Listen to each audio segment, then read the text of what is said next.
It's got, you see this new engine.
Looks like they're putting some out on that. Yeah, out there.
I'm gonna get a picture of this thing up there.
telling me he wanted to fly.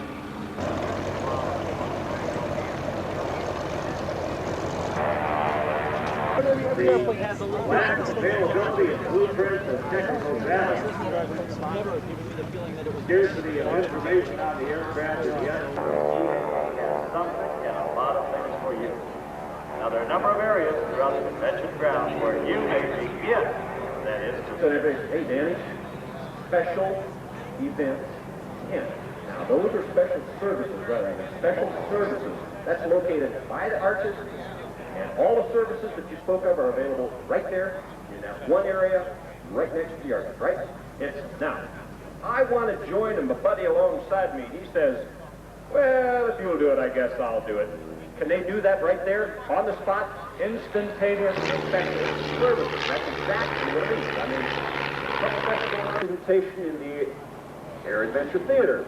Helicopter rides are also available at the Pioneer Airport. Here's a nice exhibit that's fairly new, and if you haven't seen it, it's a good one. Apollo, 25-year exhibit. That's a nice exhibit over there, Danny. It's a good one. Traveling Vietnam Memorial Wall, that's out there behind the museum. It's easy to get.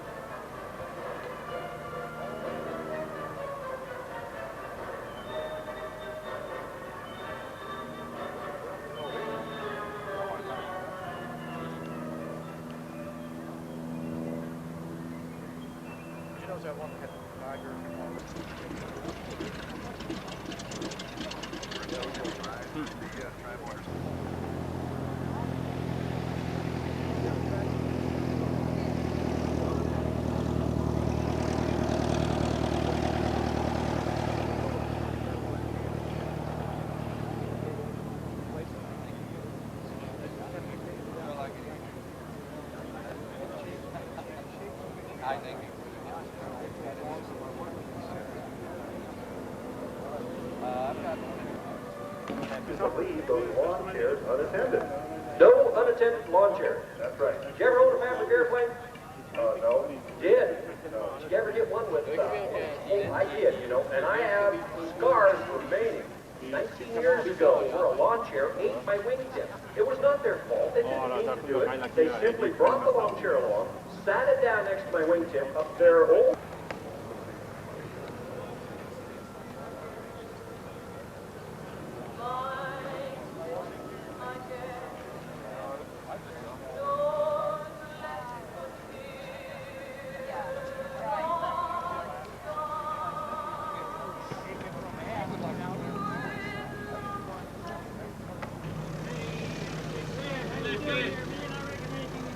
Pete, how you doing? That's the thing.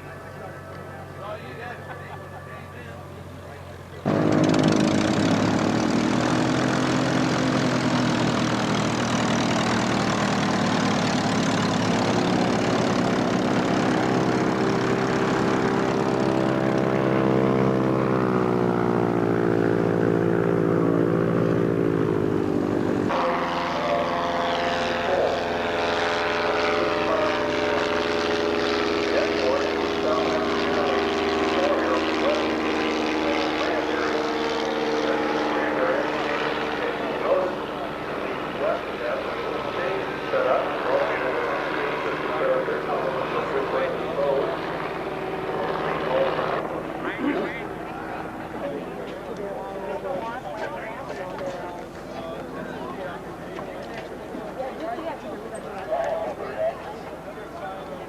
You know, I read that sign when we were standing over there waiting for them to fill out those charge cards, but it never... The first moon landing and of the entire Apollo effort. We have with us for this first interview, Frank Borman.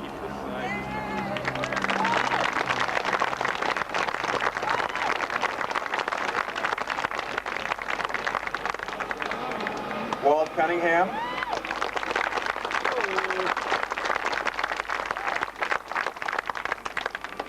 And Bill Anders.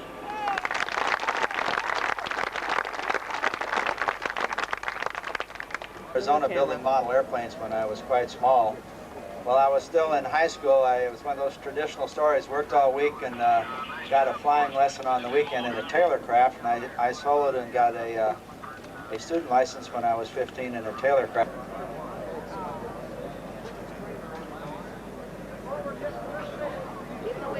electric engine you have on it, that's still that big. With Magneto, EAA firsthand. There's a lot of these young buttons on the field, Bill Wardlow, and I got to get you one, so you'll be dressed.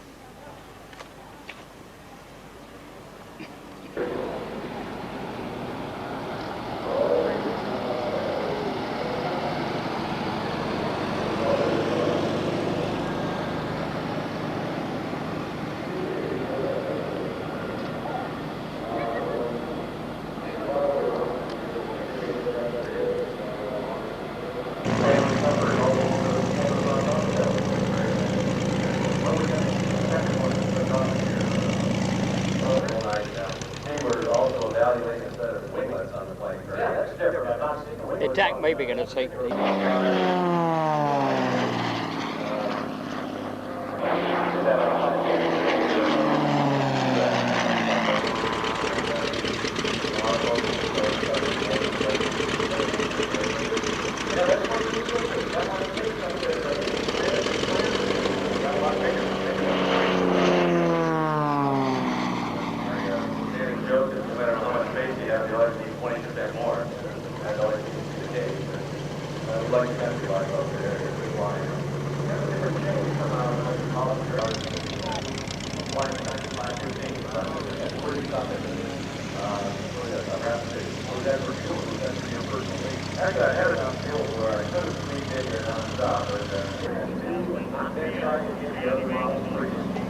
Well, yeah, we use those high temperature green bags.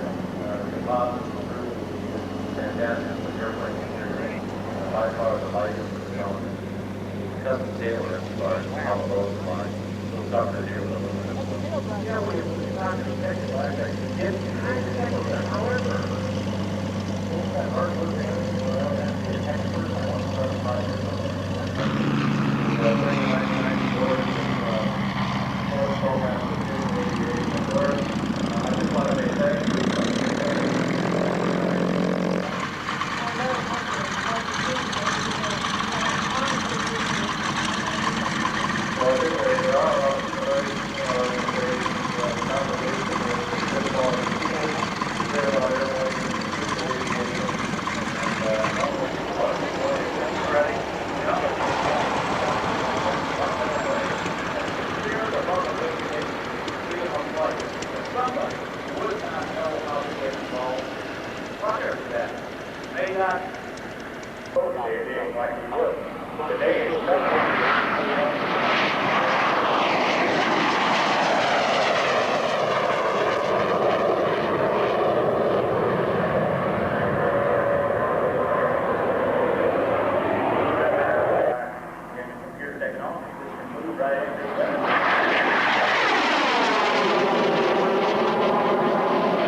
California. And spectacular movie flyers and Olympic planet.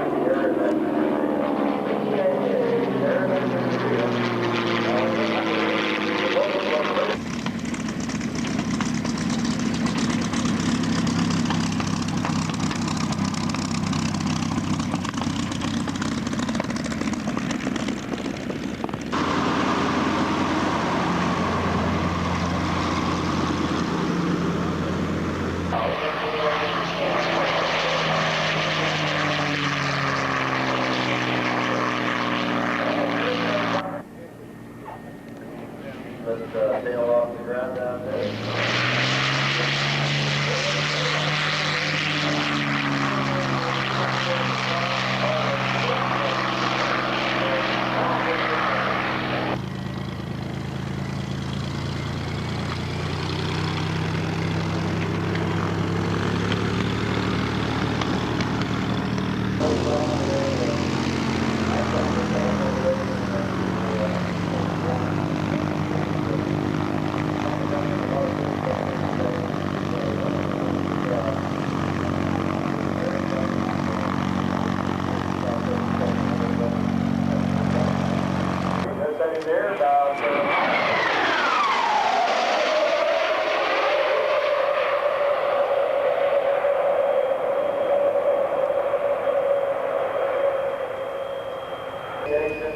Foundation. He's probably, without a doubt, one of the most decorated men in the international aviation community, and he's actually received hundreds of trophies, awards, and honors. Right now, in the slow speed pass, ladies and gentlemen, the D-37, and we'll have a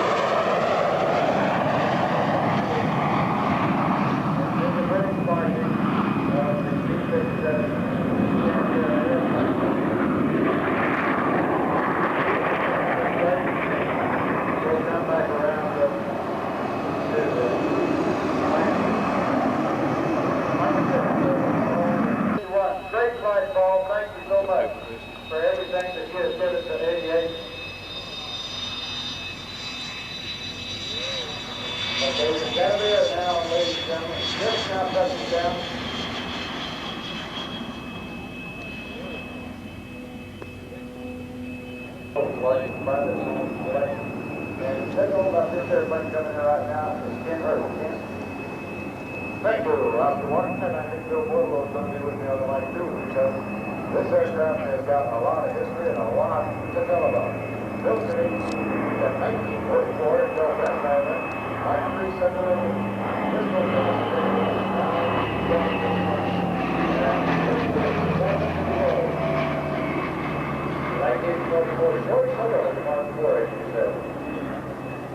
built as a Mark III with the biggest fleet valve engine, non-medical problems, not sold for the patrol box.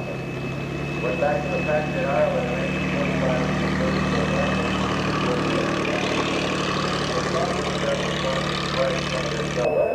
And guess what he did?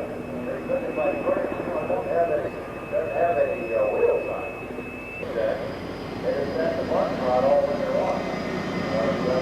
Cool weather that we had. Well, you are just in the big one, so it's cold weather and cold weather. Right, so it was up here all winter. That's what I'm going to do. Air Force, Brothers, number 15. 1945 was converted to a Mark V configuration by the installation of Pratt & Whitney 330, 1,200 horsepower, and feathery props, which doesn't have right now. Has a wingspan of 110 feet.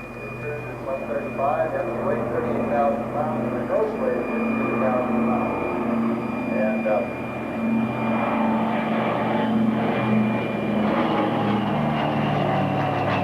over here is I checked out it, there's a big pilot.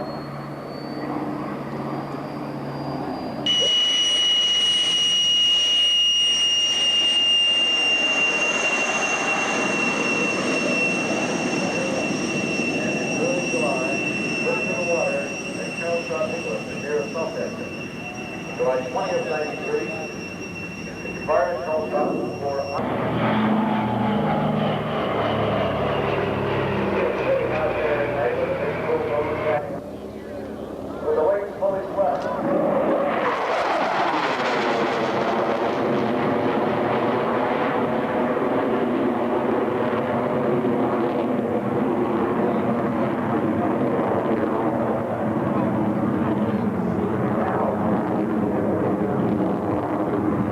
Chores. You realize this is a working vehicle.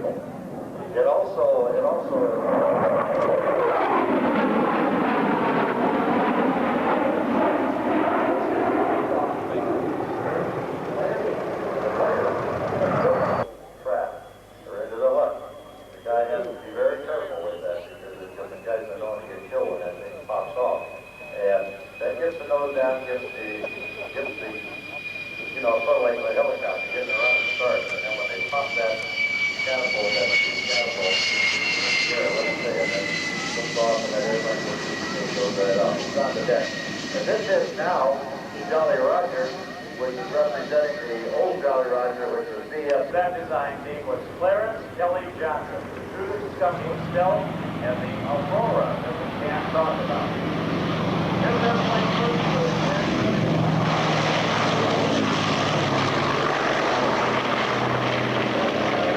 Ira Burchell was the first man to fly this aircraft along with Boeing test pilot Eddie Allen. They departed the factory in Burbank, California. Their first stop for testing was Muron.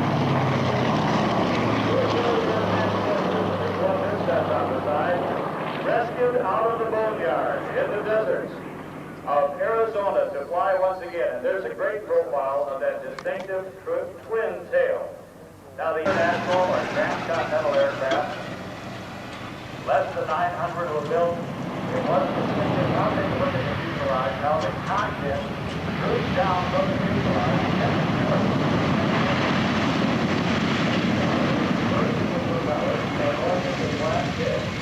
That helps augment the braking. Once flat pitch, brought that into our aircraft maneuvers, and the way they got here in the history is a top welcome.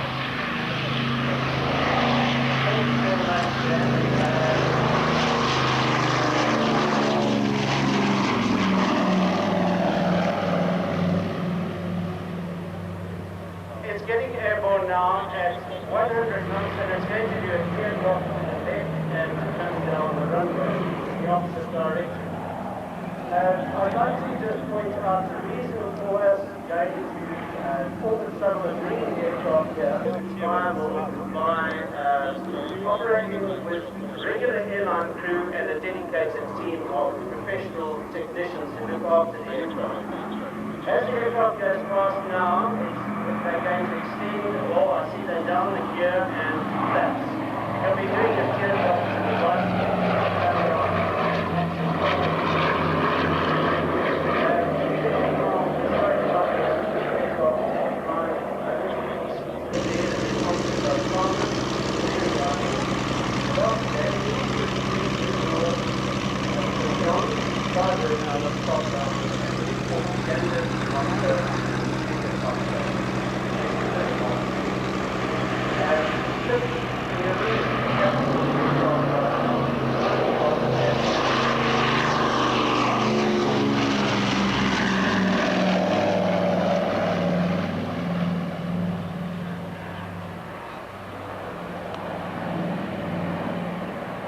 He's going to carry out the teardrop to the left now, and I'd like to also point out that this particular DC-4 was the last Skymaster ever produced. It's available still. We'd also like to thank the people of America and Canada, the Azores, Spain, Las Palmas, and countries in Africa.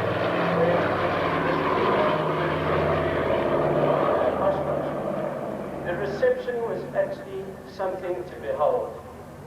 Flights to be cleared by Customs and Immigration at Whitman Field. And the aircraft has been flown by Captain Flippy Vermeulen, who normally does duty as a Airbus A320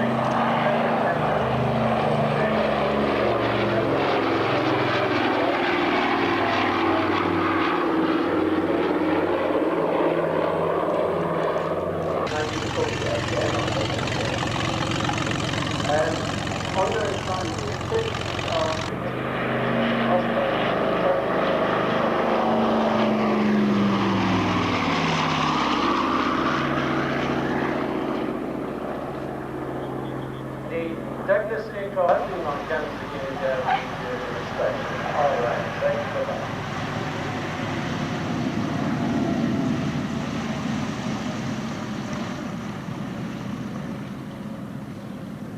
£322,500 at a speed of 600 miles an hour. The wingspan is 130 feet, so we sweep back to 35 degrees and a length of a little over 130 feet and 131.5.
one purpose.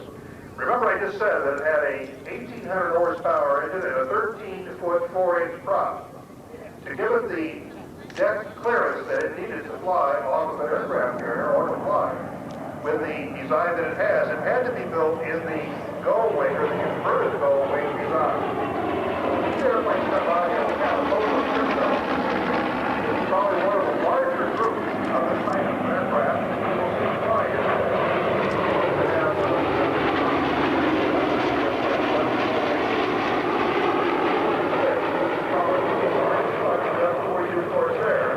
That has flown in recent years. Aircraft, or propeller aircraft, in production during the Korean War. Now, one of the interesting about this was that when the F-22 were built, there were 9,000 also aircraft, according to the conditions, according to the Lexus statute,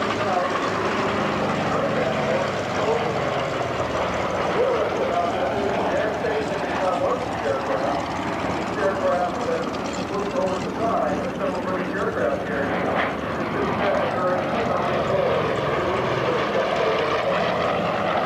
Now, we're going to talk about the groups of men who flew these airplanes in World War II. Again, Naval Squadron BF-17, the F-44 Corsair.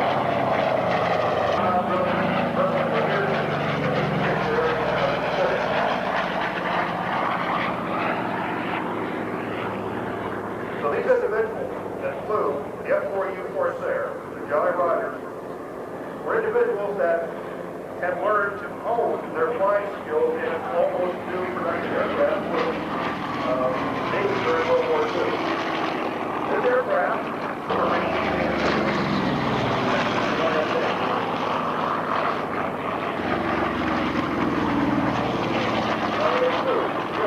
the Jolly Rogers total combat for more than 8,500 combat hours during 2 stints on the front line. And they also helped in the amount of hours experience they had had with this airplane.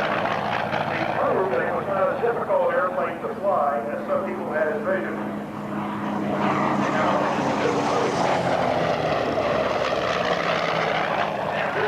In his aircraft.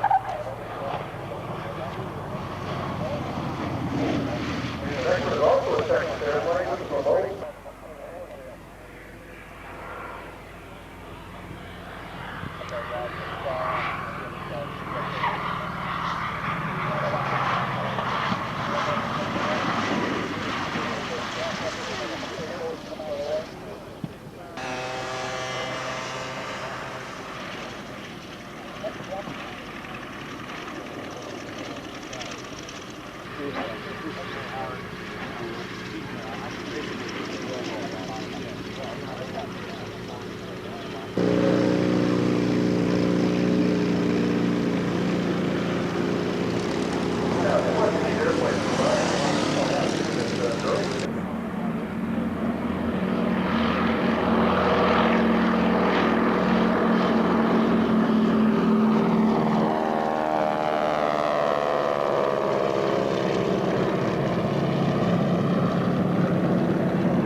USS Hellcat.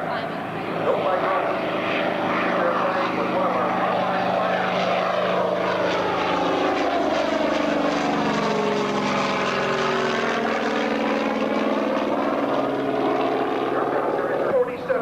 This particular one called Big Ass Bird 2. First the B-30-27.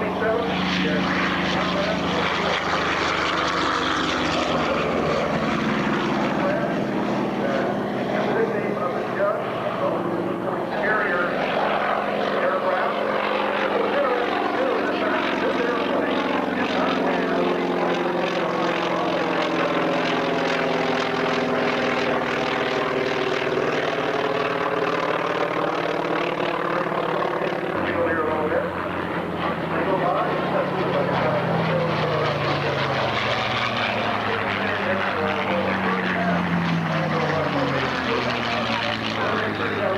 not your VCR, your camcorder, because we're going to have the first group come by here. And I don't know how you have that. A group of the 86s. FFJ over the Harley.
To the north are again our formation groups.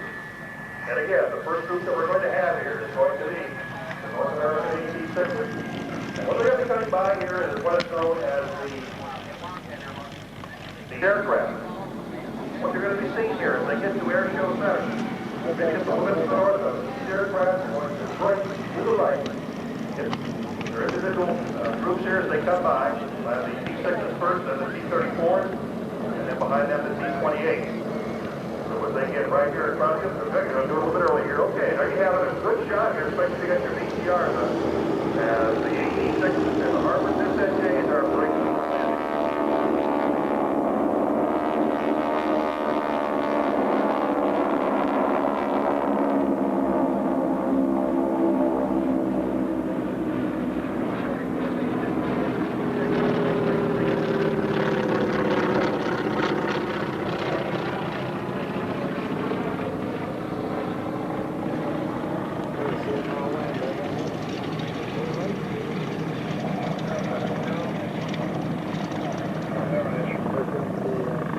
First of all, we're heading out. Now, the formation that they're in, they will not be breaking if we go ahead and make these pass. If they do break, it will make it to a shift into what we call a free shift. Because everything that these very important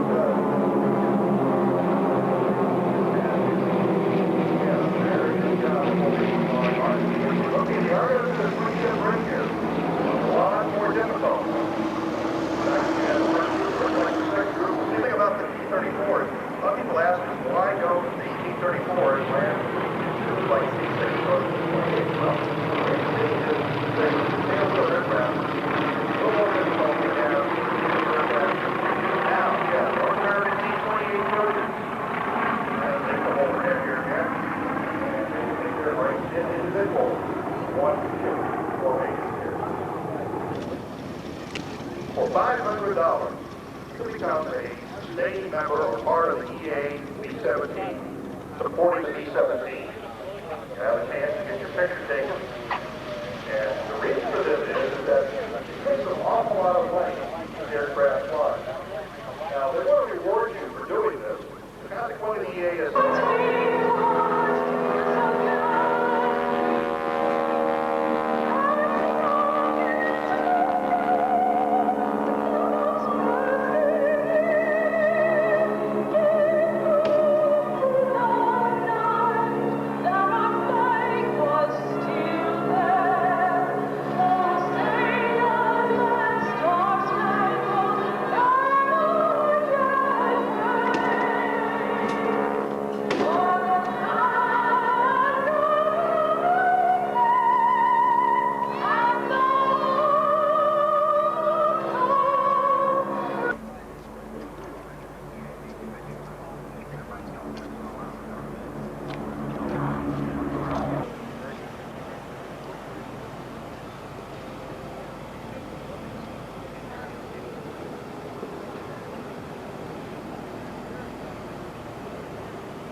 Oh, that was too right. Yeah.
and he has some very, very fortunate young eagle in the back seat. They're taking young eagles out there this morning, and we were kidding yesterday off the air about we were going to take Paul's P-51 there, and Chuck, or excuse me, General Yeager, we were going to put clamps and posters for General Yeager, and maybe that's Paul's whole version in the second P-51, I'm not sure, but we'll know.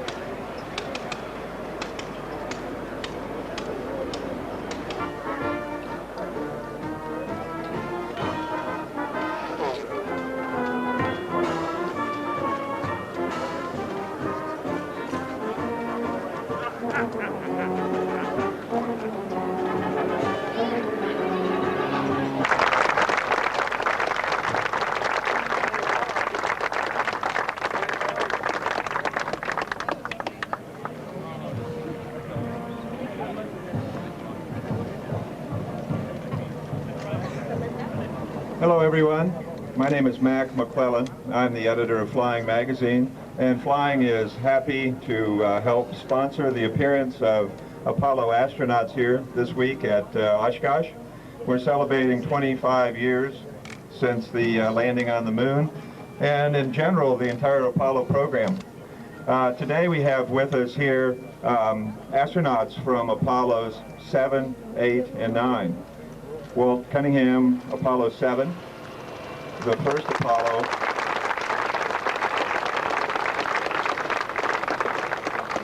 Even though it was number 7, it was the first manned Apollo. Flew in Earth orbit to prove the spaceworthiness of the capsule. And we've got the landers from 8, Apollo 8. 8 was the first spacecraft to leave Earth orbit and go to the moon, orbited the moon. They didn't land, but it was an accelerated schedule in competition with the Russians, and went perfectly and paved the way for the landing much sooner than anyone had hoped.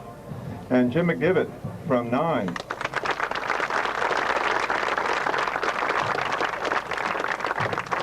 Went to the moon and did not land, went around the moon. No, I'm sorry, I'll get it straight here. Went around the world, but tested the lunar module. Okay, what we'd like to talk about first here is your first flying experiences. Before they were astronauts, everybody was a pilot. Thank you, Bill. I too was able to get in under the bar when they dropped the requirement to be a test pilot. I was a Marine Corps fighter pilot. I'd gotten off of active duty in 1956. Gone back to college. I'd been a fighter pilot. I didn't have a college degree, and I went back and was working on a PhD in physics in 1963 when this selection process came up. The selection process Bill mentioned, but I can tell you when I knew that I wanted to become an astronaut, and that was 1961. I was carrying about 3 different jobs and full-time student at UCLA, working on a thesis project. And I was driving over from Van Nuys to Santa Monica over Mulholland Drive.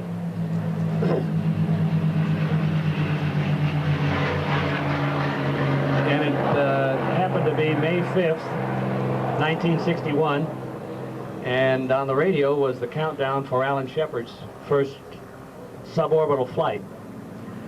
And I was listening intently. When it got down to the last couple minutes, I had to pull over the side of the road and just listen.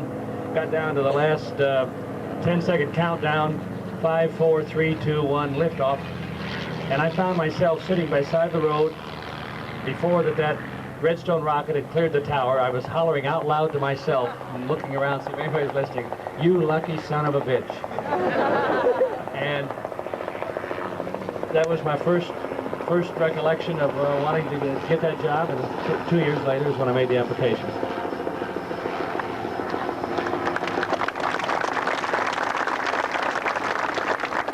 Thank you. As well as Apollo, Jim McDivitt flew in Gemini, in fact, the second manned mission, I believe it was, and also the first spacewalk, EVA, took place. There's been a lot of dramatization here in the last few weeks. Things like watching your buddy float out there with orders to cut him loose if it didn't work. Could you comment on the authenticity of these reports, Jim, please? Well, I don't remember anybody telling me to cut Ed loose if he didn't come back. And there was no way that he wasn't going to come back. I had him hooked to the spacecraft with a cable, so he wasn't about to get loose. But some of the stuff that you see on television is a little over-dramatized, but a lot of it is interesting. It's kind of fun today to see all the people commemorating the 25th anniversary of Apollo. At the matter of fact, the day that the 25th anniversary occurred, there was a shuttle up in flight. And the difference between then and now is that probably very few of us here could name the crew of the shuttle that was flying on that 25th anniversary, where back in the 60s, most people in the world knew who was flying on those spacecraft. We were talking, you mentioned the Gemini. That was a lot different spacecraft than Apollo. It was quite a lot smaller, and I have my spacecraft in the Smithsonian Museum, and I hadn't seen it for about 10 or 15 years, and I was there for dinner one evening many years, about 10 years ago, and I thought, well, gee, the spacecraft is here, I'll go down and take a look at it. And so I was approaching it from the rear, and as I got close to it, I thought, my gosh, they replaced it with a half-scale model. I wonder, this is not a joke this time. I really did. I thought they must be repairing the spacecraft or something, until I got up next to it and I realized that, no, that was the real one. It really was tiny. Bill had the great misfortune of flying with Frank Borman and Jim Lovell. And they flew together on Gemini 7, which is a 14-day spacecraft. I hope you all get a chance to meet Frank. He's a little hyperactive. There's a disease they named for, yeah, I know he's going to be here. There's a disease that has a name for little kids, but when you get to be 65 or 70, I don't know if that name applies or not, but he's still kind of hyperactive. But ask him about his 14 days in Gemini and how much he liked to wear that suit for that long. That's a little bit different. And really had a very queasy stomach for a couple days, but as Walt said, you got to eat to do your mission, so we decided that the best thing to do with Rusty would be to provide him with a selection of all the food that we had. So we took out all of our, let's see, 90 meals and opened them all up, and we put the mixed drinks sort of in this thing, and the mixed solid foods over here, and the sandwiches over there, and then we let Rusty pick through that, and he obviously took all the good food, so Dave and I, towards the end, didn't really eat very much. We had one other interesting thing.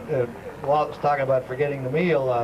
On 7 and 8, they kept one crew member awake at all times, and the other guy slept down underneath the couches. I think that's where you slept, in sleeping bags. These were little bags, cloth bags with perforations in them, and then they clipped them to the side of the spacecraft. Well, when we were going to fly, we decided that we needed to all work at the same time, so we'd all sleep together.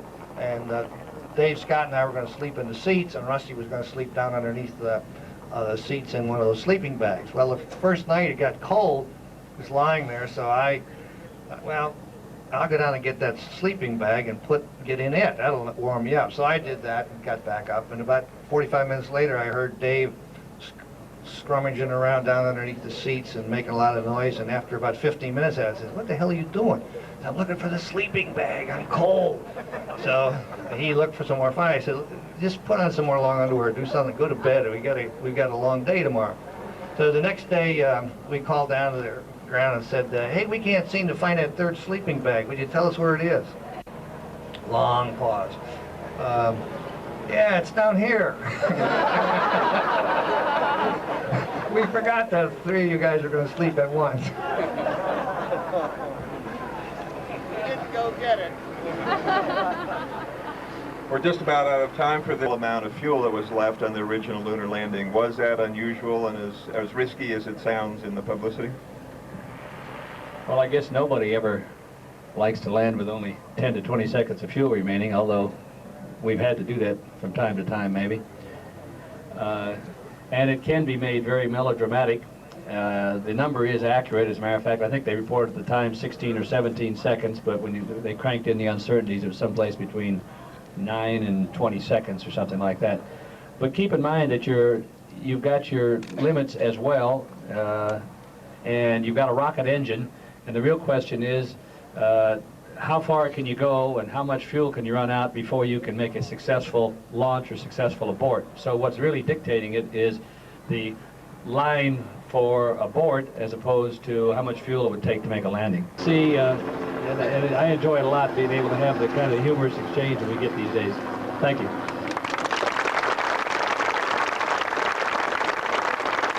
Just a second, guys. Could you stand here for a second, please, Jim? Everybody got their camera ready? Apollos 7, 8, and 9. And we'll give them a big hand. That's right. They counted up to the good-looking ones. Yes. Okay. Hey, big hand for Waldo and Jim. Thank you very much, guys. And right here, we'll be back at 5 o'clock this afternoon with another group of Apollo.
Well, it's such a wonderful job.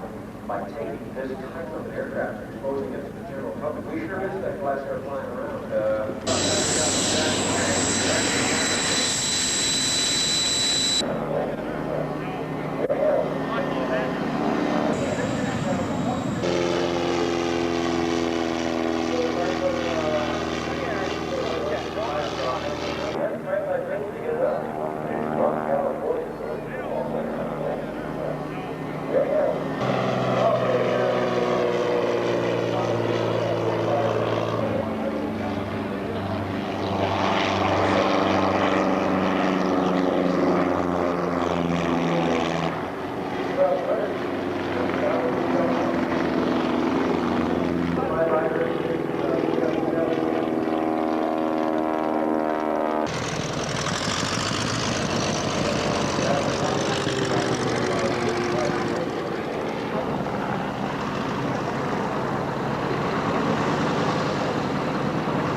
We're also the organization that sponsors the Learn to Fly program. And we're Learn to Fly program. I hope everyone is wonderful organization, the idea. We could work without them, so all of the members of NATA across the country, we salute you, and we wish you well in a very successful convention. Absolutely. Mr. Jim Coyne, we thank you for coming up to South Africa.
Absolutely. Not only with Flying Young Eagles and donating to When did the last one's built? 1947. That's that one British DC-4. British DC-4.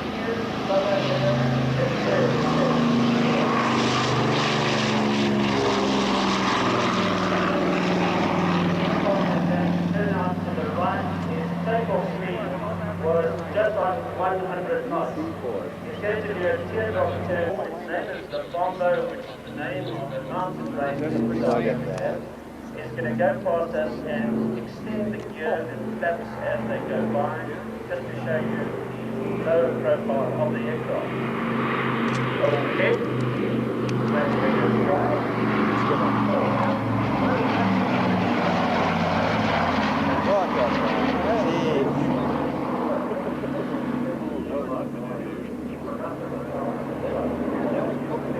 I see An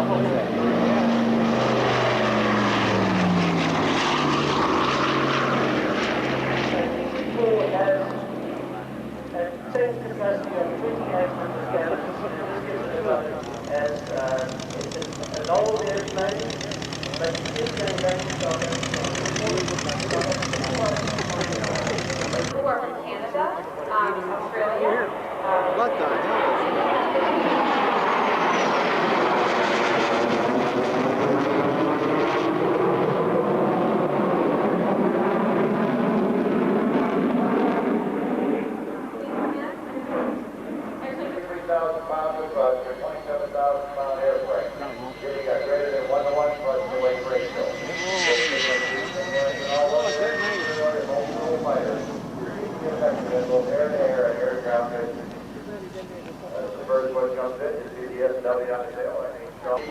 Really picked me up. Isn't that something? See him come in. Isn't that nice? Beautiful.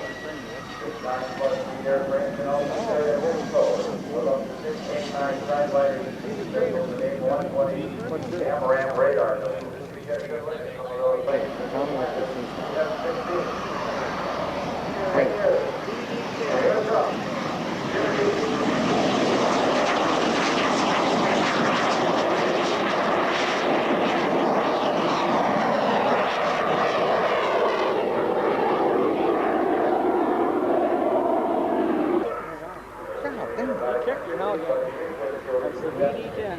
Here comes the kick.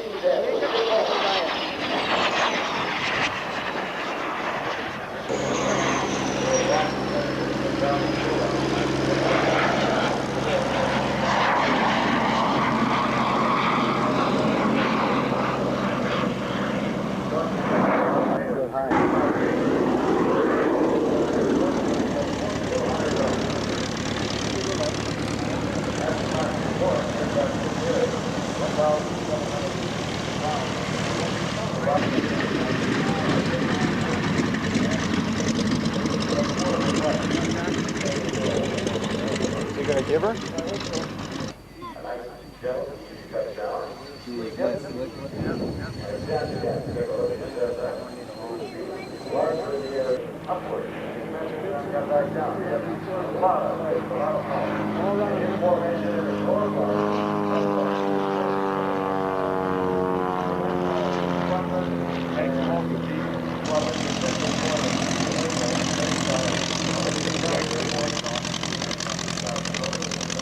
Aircraft and automobiles.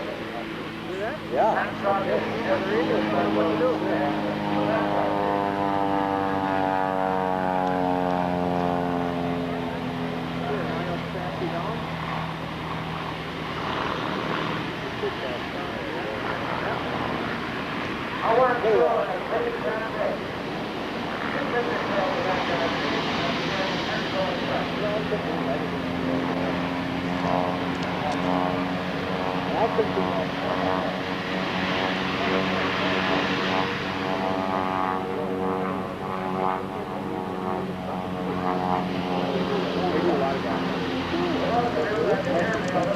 I've never seen him do it. You have to get 3 or 4 guys down there on the tub. Oh, I see what you're saying. So the airline's That's true.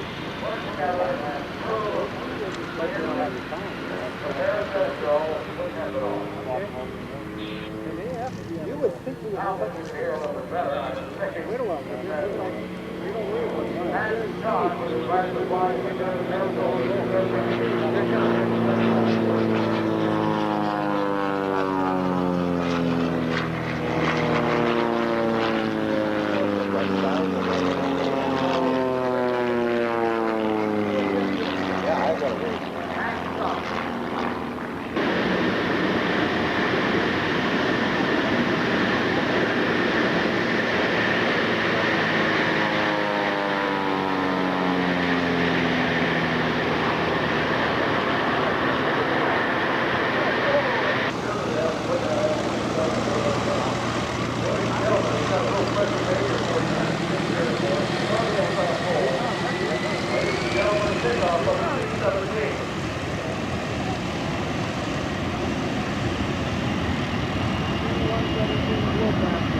job of paratroopers or heavy equipment in the United States Army.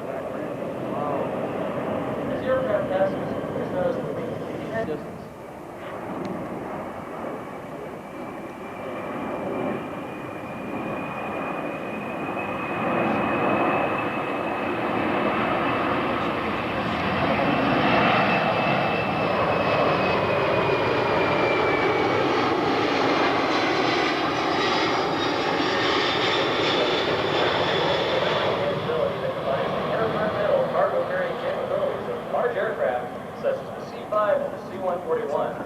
With the short runway capability of the smaller C-130, you can routinely land on runways with potentially hostile forces nearby.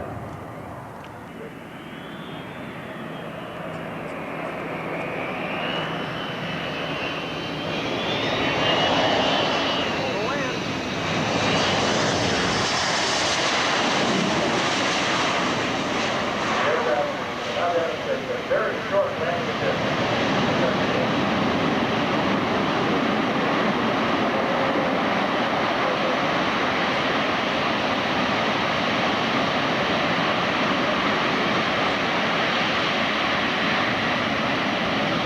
Back up.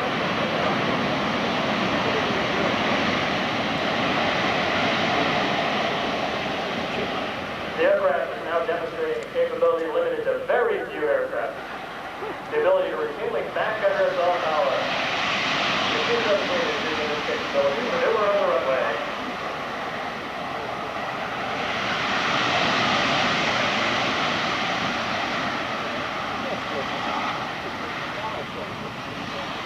Ground maneuverability is extremely important when space is limited for offload operations, as is often the case in obscure locations where the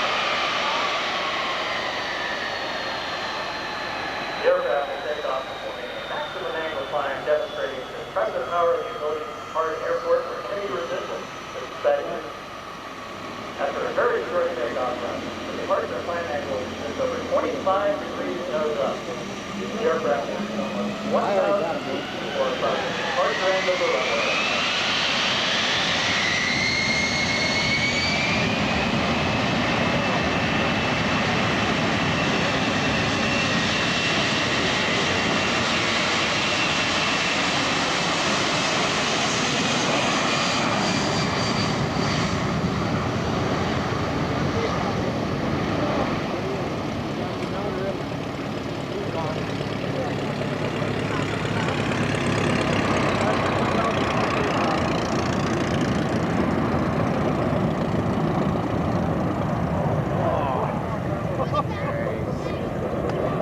Operational air crews, as they provide global reach for America every day.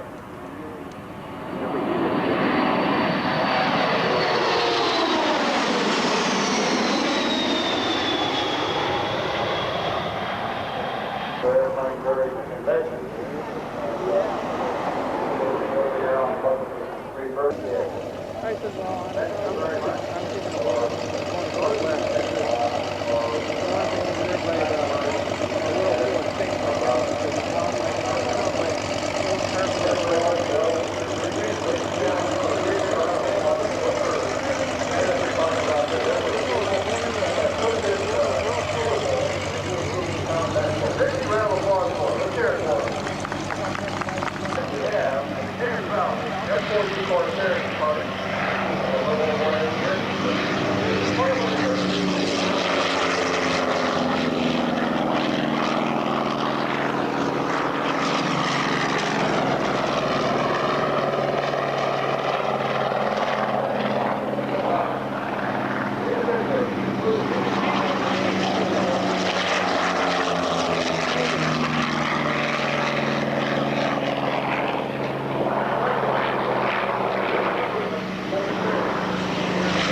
Number 3 is Major John Michael.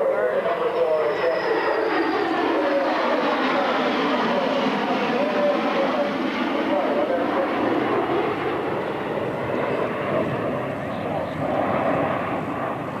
Okay, now the B1 is coming in here. For number 2. Here he comes. You can hardly hear him. He can't be picked up by radar. Maximum speed is about 500 miles an hour.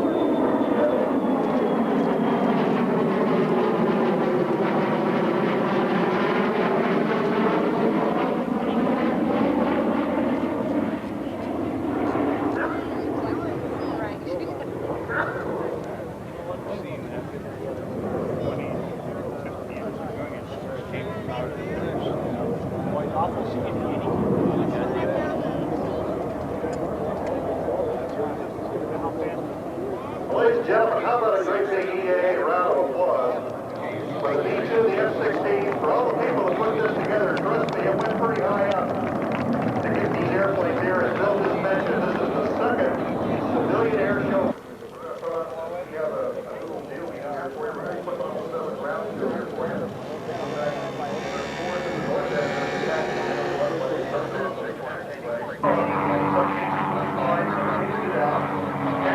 Military intelligence they had gathered back to take for it. So the things that we hear about the Illinois, sometimes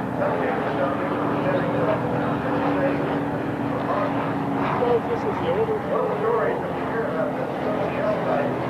They see us down to this. There are stories of what they call the particular airplane. We all study first, and this is the Jason stuff. L3 Delta were landing every 10 minutes because he hadn't let the runway stop down 16. Now, we also have some of the freighter type aircraft up here. We have some of the BTs and the BTs. We have some of the aircraft that we keep going by right now, such as the one that just turned off the here. The full purpose of this aircraft. It's called the Overwatch. It's an observation airplane. It's called the L-19. It's the liaison aircraft. Again, this particular airplane.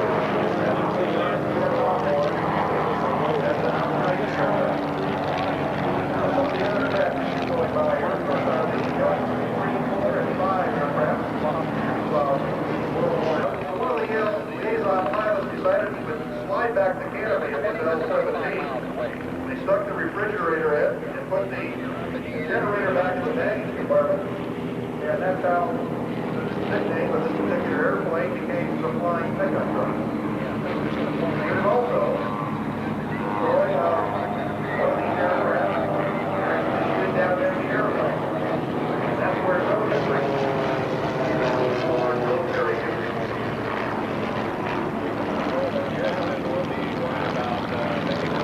It was not 120 days, but it actually was 102 days from the time that the Royal Air Force gave the order to North American that the first aircraft was actually rolled out of the factory, the first experimental prototype. What is also interesting was that they did barely meet the 120-day time limit, but they missed it by 2 days. And this was the reason because the Alice-51, the A model that they flew, the evaluation came back.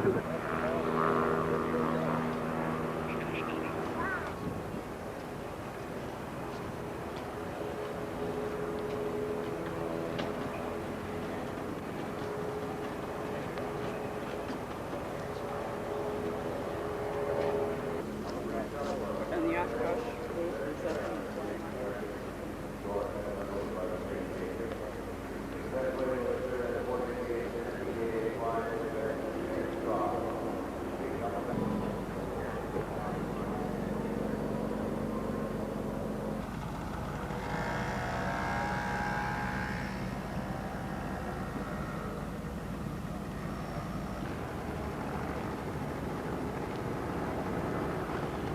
Fill that.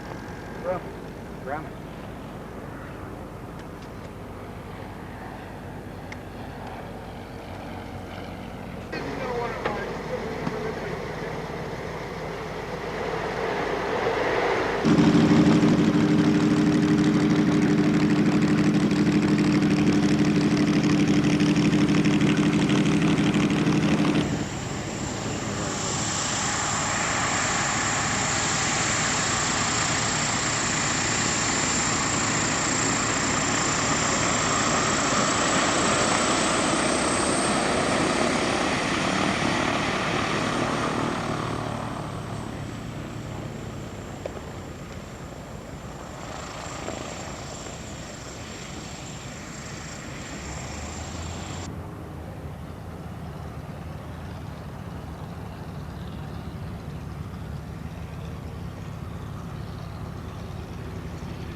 depending on legislation, but particularly aviation. What I think I'll do is run to set those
Right. This guy. What these guys did.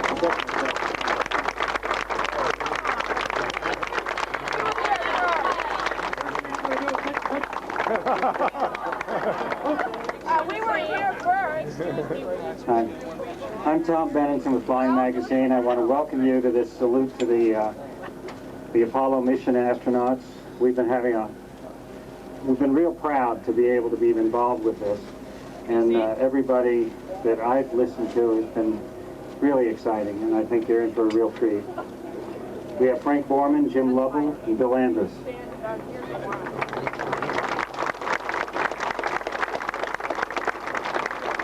I'm going to ask that at the end you not approach them for autographs. It gets very difficult, and obviously they can't sign autographs for everybody, so some people are going to be offended, so we're just asking that nobody approach them. We will have them stand at the front of the platform at the end for photographs, and hopefully that will be sufficient. These three gentlemen all flew together on Apollo Mission 8. We're going to ask them first about that one. Jim Lovell also flew on 13, and we'll talk a little bit about that. But why don't we start with Mission 8? Could you explain to us what the purpose of the mission was and some of the experiences on it? Who would like to start? Frank? Thank you very much. Well, I think there's been a misconception that the Apollo program was somehow a mission of science and exploration. That's nonsense. The Apollo program was a battle in the Cold War, and our mission was to get to the lunar environment before the Russians so that we could be the pathfinders for the people that would land behind. We had a lot of people on NASA then that made tough decisions, and they made some real tough ones with Apollo 8. And I was very, very pleased to be a part of it with Bill and Jim. We had a real great flight. 400,000 Americans put that thing together, and they did it right, and they did it well, and it worked the first time. Well, before I go into that, I agree with Jim that it seems to be hard to get the decisions today, and not only in NASA, but just at the national level in total. But we need to keep in mind, and this is in line with what Frank said, that in those days there was a very big perceived threat of the Soviet Union in the Cold War, and Apollo was part of that. So in a sense, from a management point of view, it was easier to step out and say, let's go to the moon. Yes, I was disappointed that the Apollo 8 flight was changed from a lunar lunar landing vehicle test in Earth orbit. But later, after some guidance from Frank, like shape up, quit moping, I came to realize that to be in part of humankind's first step away from the planet upon which they involved was also pretty significant. We approached it. The ground, of course, had us on their large radars, and they gave us the time when we'd lose communication because the moon would start to swing us around to the far side. And they were so accurate that to the second we lost communication. But as we looked out the windows, all we could see was the dark sky, the black sky. We didn't see the moon at all, and yet we had that feeling that there must be something close by. We lit the engine to slow down, and still nothing appeared until we rotated the spacecraft over, and suddenly we saw on the far side these the old ancient craters on the far side, which is different than the near side because we don't have the large mare or the large seas that you see on the near side. We were like three school kids looking into a candy store window. We forgot the flight plan for a second. Our noses were pressed against the window looking at everything and watching these craters slowly slip by. Years and years later, they named three craters after us, but it's on the far side, so we'll never see them again. And they're so small that I don't think that we ever find them. We could be back there. And as a matter of fact, they were in the one part of the moon we couldn't see, so it's the revenge of the unmanned space guys. Oh, they said it all. This is the way it usually is. I get to say I agree.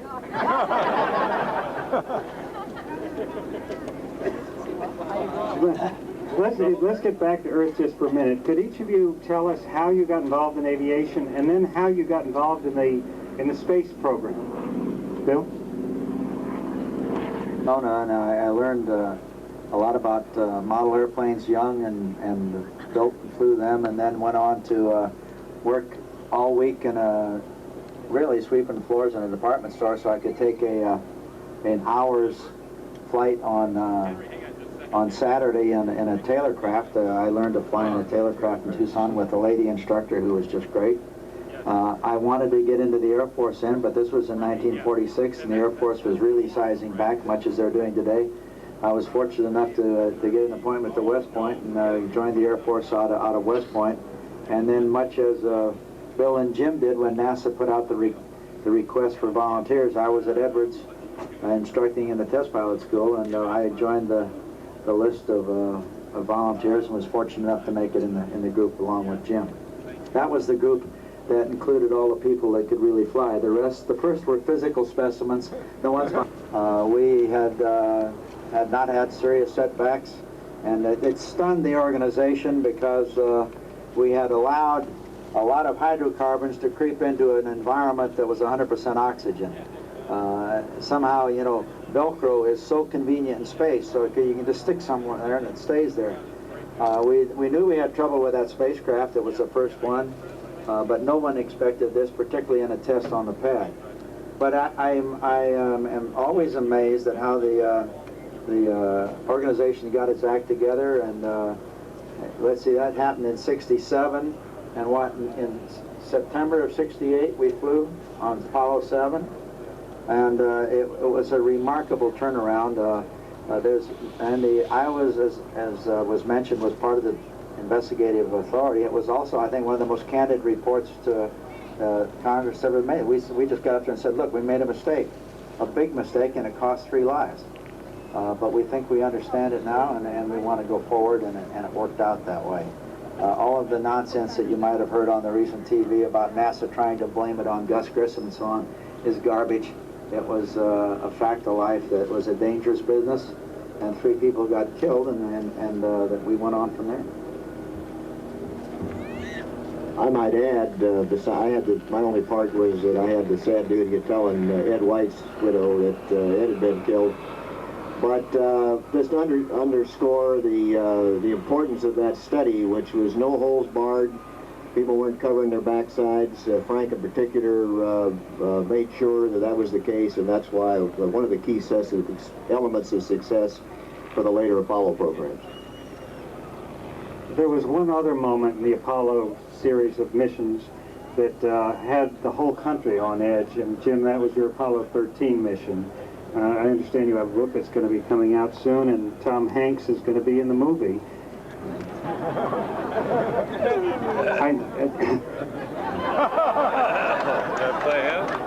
Tom Hanks, just for the record, has said he's very proud to be playing Jim Lovell. Jim, do you want to talk about that mission and what exactly happened? Danny DeVito is playing Pete Conrad.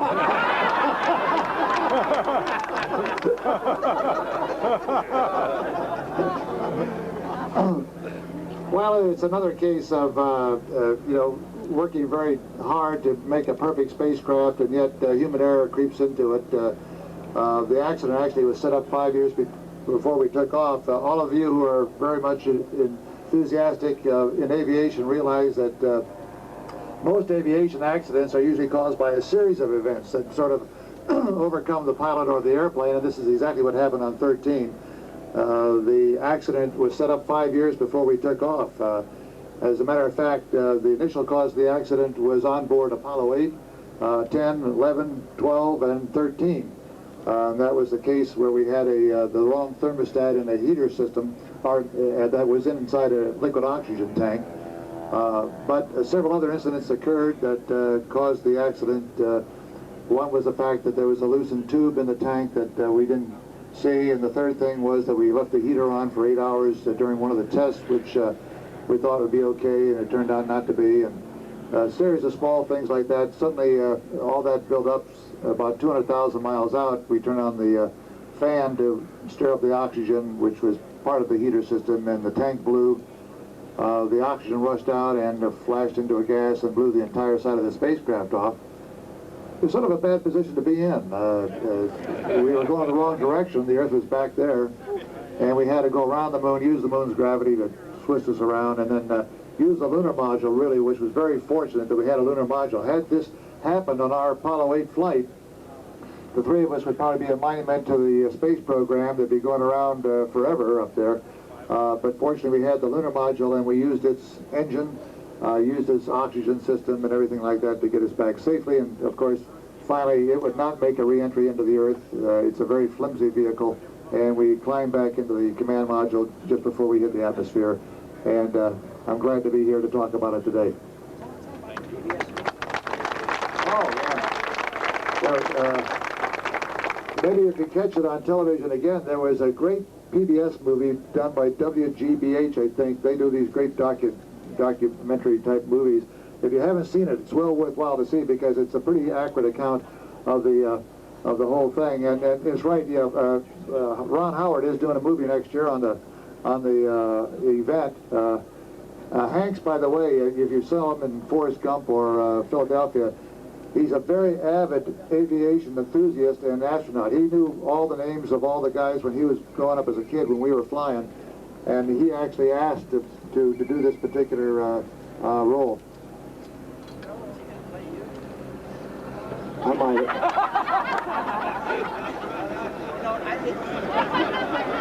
The Forrest Gump character is pretty accurate. For those of you who are into home builds, I think there's a lesson on Apollo 13 that you ought to stick in the back of your heads. Because the actual seed of the problem came in a component substitution, where the specification said, I don't remember, 50 amp DC breaker switch and thermostatic switch. And the engineer, good guy, rooting through the ordering manual, came to 50 amps. But he got an AC switch. And let me tell you, DC is different than AC. And some rivets are different than others. And so if you get your specs on your home build it the way they say. Might work a little longer.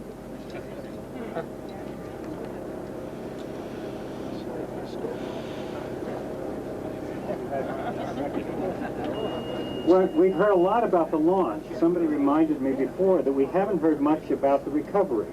Can you talk a little bit about... people today forget that it was in the water. There are a lot of people too young. I will talk about that all the time. Well, as you know, the recovery came after a very, very traumatic re-entry. You hit the Earth's atmosphere at 25,000 miles an hour, and it was much more demonstrative than the Gemini re-entry that Lovell and I had experienced. And we were trying to joke with Bill about, well, be prepared for this, it's going to be really exciting. But after a while, I think we didn't say anything ourselves because it was really exciting. But coming down on the parachutes, we came down in darkness, and you're falling down like a stone, and you're depending on a plain old altimeter to hit the drogues out, and then you hit the mains out. And the mains came out, and we were going down very well.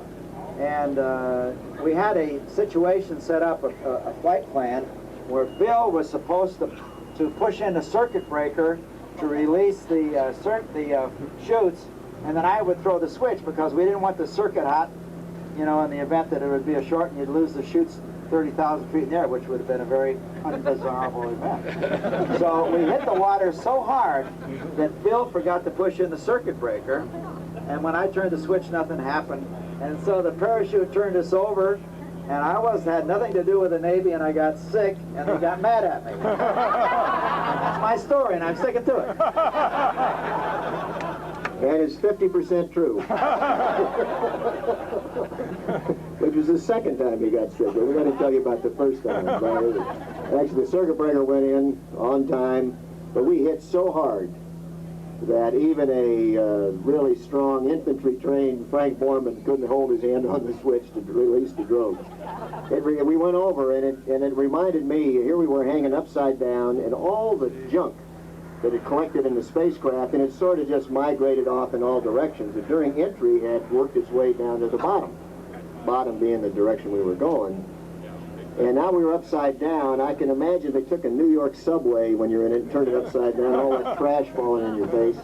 Now here we are, you know, conquering heroes from the moon, getting rained on by weeks worth of trash, and then, of course, the foreman put the topping on it.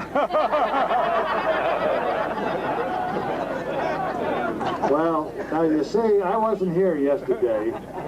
These two guys were talking. No, but seriously, that was essentially true. We ended up on our straps. But you have to realize that Bill and I were Navy Annapolis graduates, and here's the West Pointers, so we were used to the up and down of the ship and all that motion. And poor Frank was getting pretty new at it. You guys were pretty green yourself. Yeah. But it was very hard. There's just one more incident that occurred. We hit so hard that we got water in the spacecraft. And to this day, I really don't know how we got water in the spacecraft, seawater. The only time I think that I've ever heard of seawater going into the spacecraft on a landing of Apollo, and so to this day we don't know how it happened. So it was a pretty hard hit. What happened was that the spacecraft comes down at an angle on the chute so that you want to knife into the water on an edge. But the waves were coming up, and the spacecraft was swinging back and forth, that we actually hit flat on the heat shield, and that's what caused the big bump. Might add that as Frank said, it was dark, and the spacecraft was upside down for quite a while. We managed to inflate some balloons for that purpose up near the apex, which flipped it over. But we still flopped around for a while. There was helicopters hovering around, but quite understandably, the frogmen didn't want to jump in because this is out in the South Pacific, and there were sharks cruising around. So they were, well, we want Greenpeace to hear that. They were up shooting sharks while while we were, Borman was, anyway, shooting them. But finally, you shouldn't have brought that up, Frank. You opened it up. You started it. I was really restrained the last couple of... Anyway, we were floating around. Finally, the frogmen jumped in, and the first thing they did was put like a donut-shaped life raft around the spacecraft to stabilize it, and flotation collar, they called it. And they inflated a life raft for us to get into before the helicopter was going to pick us up. But they would, during their process, they were, of course, very proud to be part of this. Turned out it was a Marine SEAL team, and they'd climb up on the collar and look in the window and give us the okay, and we'd okay back, and so eventually they got around to opening the hatch. And I remember, never forget, this young man, all in his frogman suit, he opened the hatch and put it back and stuck his head in, and it kind of looked like he was falling backwards. And but we got on with it, and make a long story short, to get on the carrier, and we got cleaned up, and he got his wetsuit off, and about 3 hours later, we were going down and thanking the recovery crew, and here were this group of about 5 or 6 Marines all lined up, and they were introduced as the SEAL team. And I recognized this sergeant who had stuck in. I said, "Sergeant, thank you, congratulations." I said, "By the way, when you stuck your head in, was it our beards and the way we looked that shocked you?" And he said, "No, sir, it wasn't the way you looked, it was the way you smelled." The question was whether they could demonstrate by standing or sitting the size of both the command module and the lunar module. This is, which one, both? I'm not sure I want to get this close to these guys. How many days did you spend like this? Now let me show you how crowded it was in Gemini 7.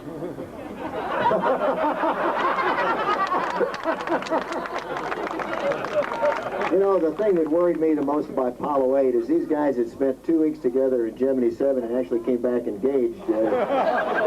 We couldn't admit it in those days, but it's okay now. Here. Back there. When you look up at the moon at night, what do you think? When you look up at the moon at night, what do you think? No, well, of course, sometimes I have sort of mixed emotions. Sometimes it seems like yesterday that we had circled the moon, and other times it seems like it's just a dream. It certainly was one of the highlights of my life to go out there and see the moon, knowing that we could get there, knowing that the technology existed to put 3 guys around the moon back in 1968. And it was the highlight of that year, if you remember correctly. Not a very good year, but I think we ended up on a good note, and I still think about that when I look at the full moon. I agree. I might add that all of us have been trained to go to the moon, to study the moon, to understand the hardware about how to get to the moon. But me and maybe the others as well I found the moon a little boring, actually, kind of plain, and it was the sight of the Earth from lunar orbit, particularly as emphasized by the stark lunar horizon. To see the first Earth rise was really the thing that I remember. Did you ever feel like you wanted a second chance? Wait a second. Go ahead. Who took the picture? We will have them stand at the front of the platform for pictures. Who took the picture? Let me just say one thing when we close, because this will be the last time we have an opportunity to say anything. You know, the NASA program was a step-by-step program. Apollo 8 couldn't have gone to the moon if Apollo 7 failed. Apollo 9 couldn't have not done its job. They were all cogs in the thing, and all of the crews and the ground crews that did their jobs were superb, and the people that flew were superb. But the best crew you're looking at right now, and these are the two wonderful guys, and I want to acknowledge publicly how great they did. You don't know how hard that is to front. If you just stand at the front so that this picture makes sense. Great. Definitely gone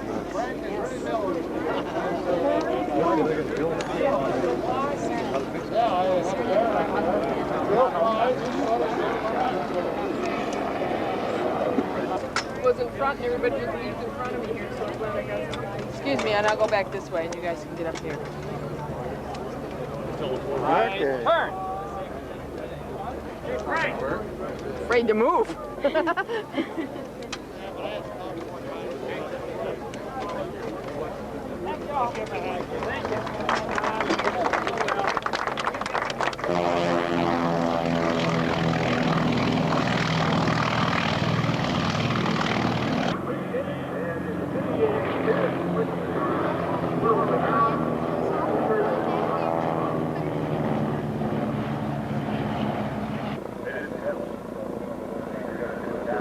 Yeah, they're flying by. How about that?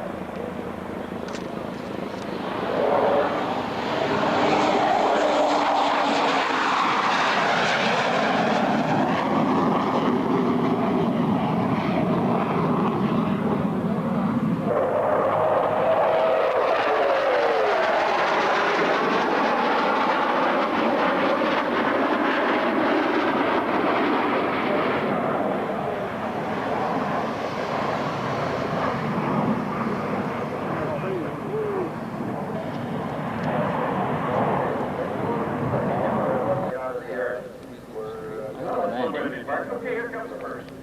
15 on the runway. Go. Mark. I'll tell you that what he's doing.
And that's a C model. Yes, it is. How come you know it's so high in here? We're on no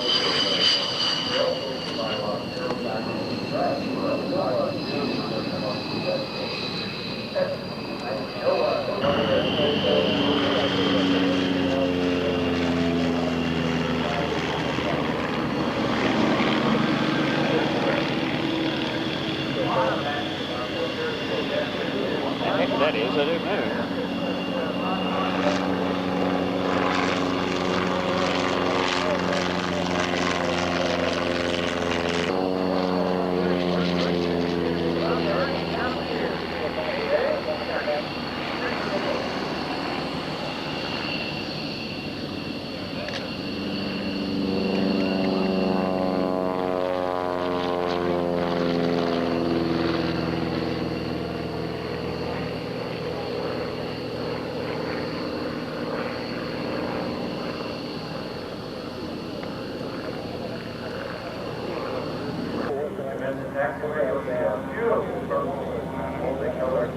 our mission aircraft from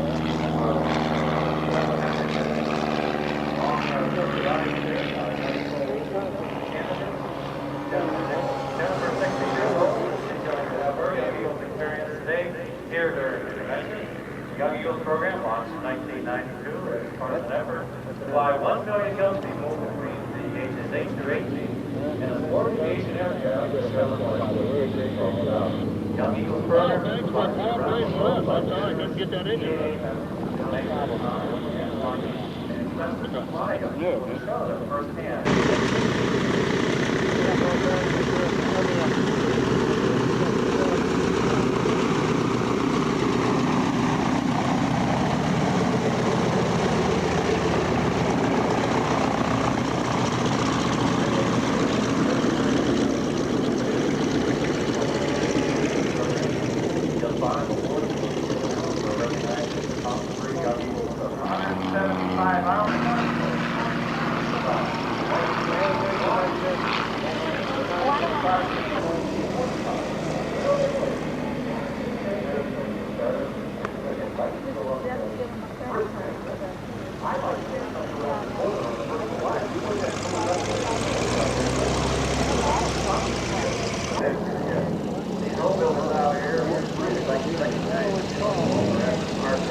Whitman making his last flight. At which time it is transferred into the loss of history with Boston. This is a historic event you will read about. The grandchildren will read about. New generation happening today, right here, right now. So when PKA Security does taxi back, right in front of you? Yeah. Put those hands together, wave your hat, because this is a page in history of which you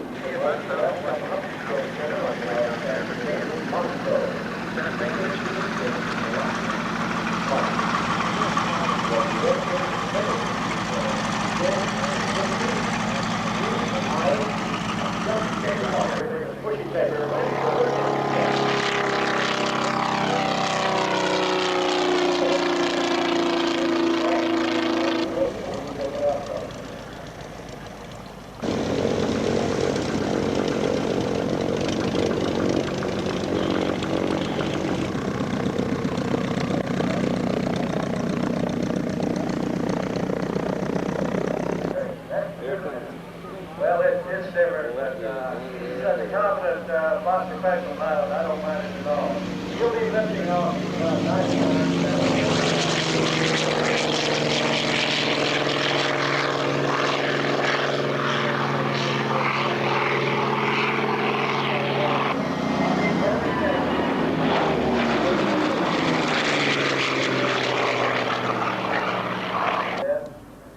15W50 Shell oil in there doesn't amount as much.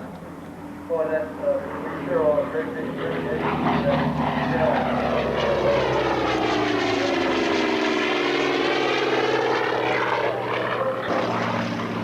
Roman on and John Kenny comes in for a beautiful three-point landing. Water lead off there. We got the small iron bubble Thanks a lot, Dave, for that. Say it right. For 1,500 miles, now, not only the pilot Call police come to the door, that will pick up your message. Carol or Roy Deezer, Titusville, Florida. Edward Bedor, Riverview, Michigan. Jim Bergstrom from Colorado. Alexander Zaire from Ashburn, Virginia. Carl Dalrymple, Lansing, Michigan. Terry Bischoff, Calhoun, Wisconsin. The boat, Jim 3-3 and 3 behind the tail. El Paso, Texas. And get up there, he's already pretty well set out there for his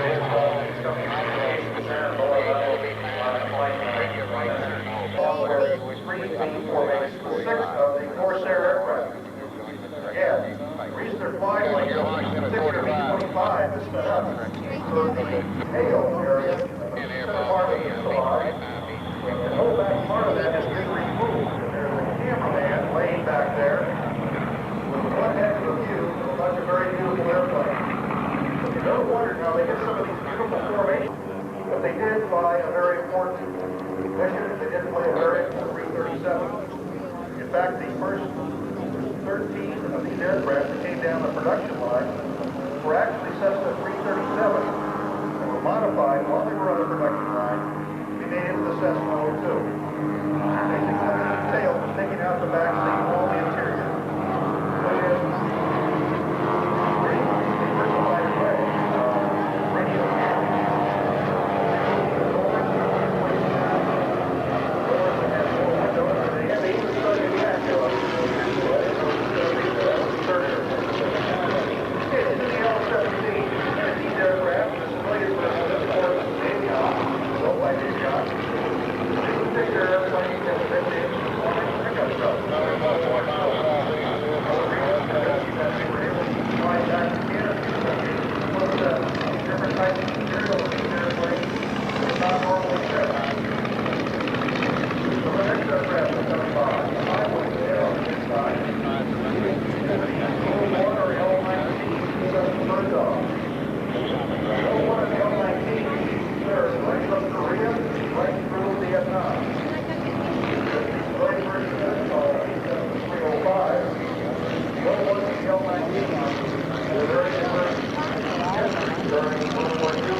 Formosa. The term whistling death came from the sound that the corsair would make. It would make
members of the EA Warbirds of America as they make their passive review.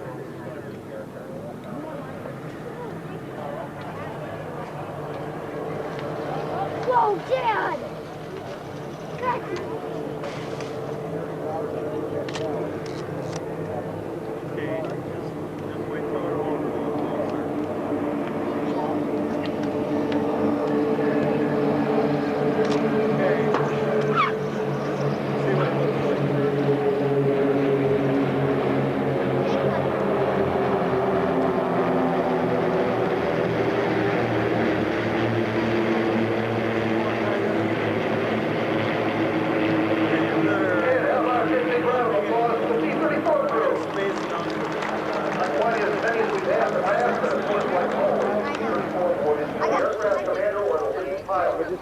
Finally had to admit to his crew that when he took command of that B-29 on the South Pacific, he had a total of 120 hours. 48 years later, all looked at him and said, okay, that's right, Commander, but did you have 120 hours in the airplane, B-29? He said, no, I need to tell you that their trainer, the North American C-28 Trojan,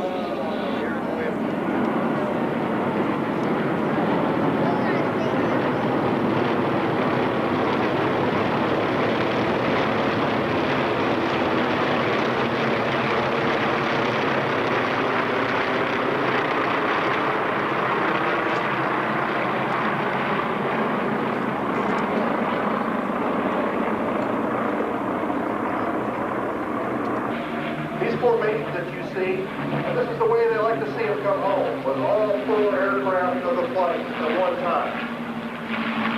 At first there were guys when there was a missing pole, and we'll be showing more of that this afternoon with the Working Man formation. These were called the Little Craft. The T-51 will be by Rich's Incredible High Road out of Rockford, Illinois.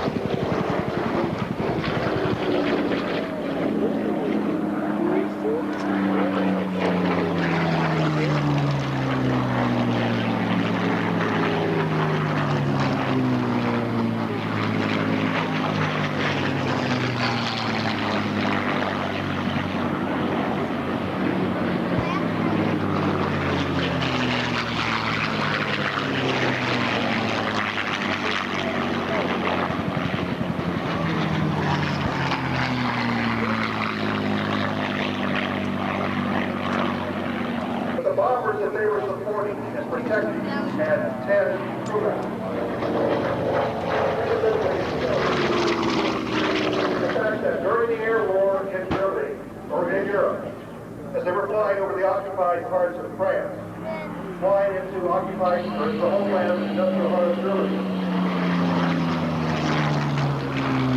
the bombers reached the individuals supporting for sometimes 25 miles wide and 75 miles long. At the time, they could stay on the ground over a specific target. And you can see the bombers passing over for a total of 4 hours. But not only the ground support role that we just won, but of course it was the air support role. What was it? The bombers, the little friends were the fighters.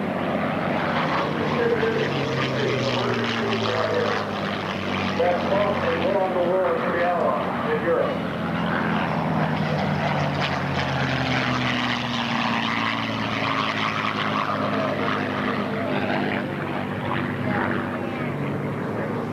So as I said, let's remember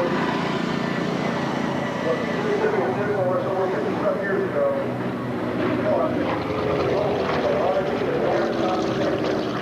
The United States will ever have to get into in that kind of situation. And now, ladies and gentlemen, again, coming in from the right. Say, Mike. They're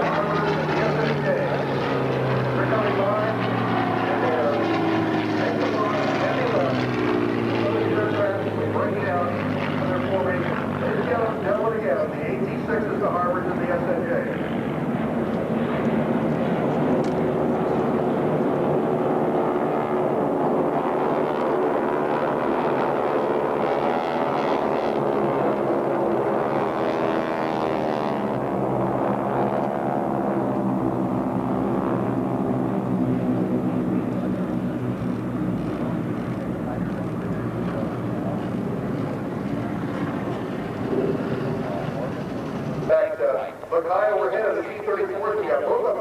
now because we've got the North American P-28 Trojans right behind them. Very significant formation displays here, the fact that during the 50s and 60s, Navy and Air Force cadets flew the aircraft that you're seeing right here. First flown was the T-34, that was the primary fighter back then. And behind that, the T-28 Trojan, that was the advanced fighter. So there you have it, ladies and gentlemen, the T-34s and the T-28.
Here they come.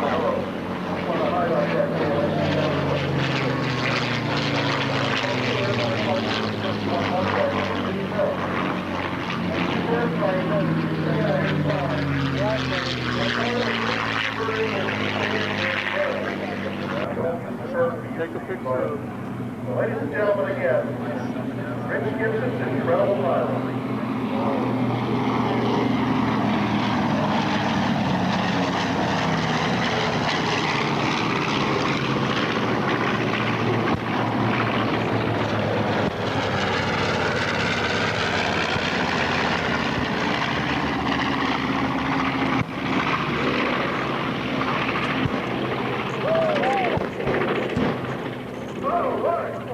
How about a great big round of applause for Rich Gibson and Rich's incredible pilot?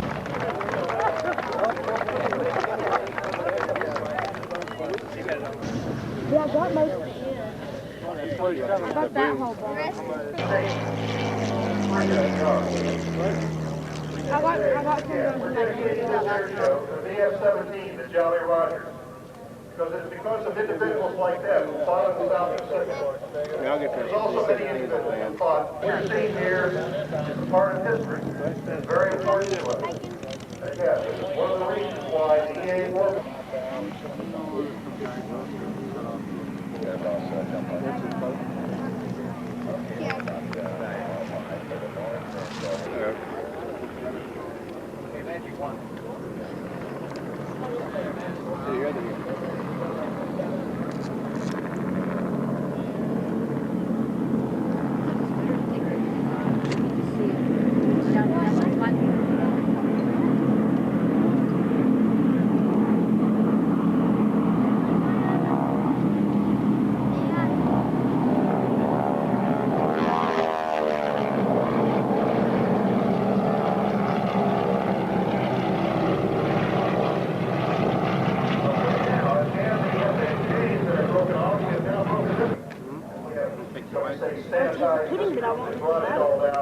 To the Navy versions of these airplanes.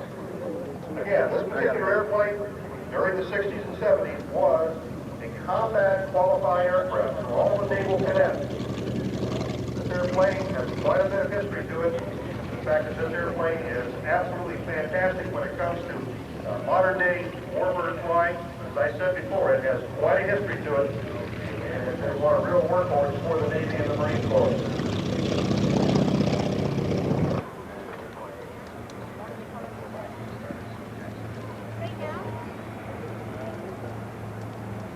Radio's yours, Larry Spring.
What can I possibly say that's going to proceed with any compelling nature what you're about to hear?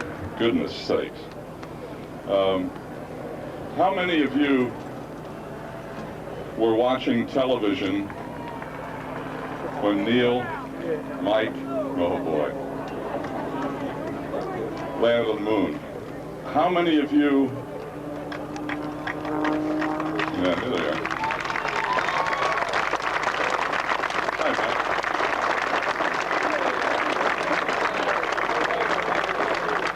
This is Mike Collins, ladies and gentlemen. Hello. This is Buzz Aldrin. Hi there. How are you? And this is the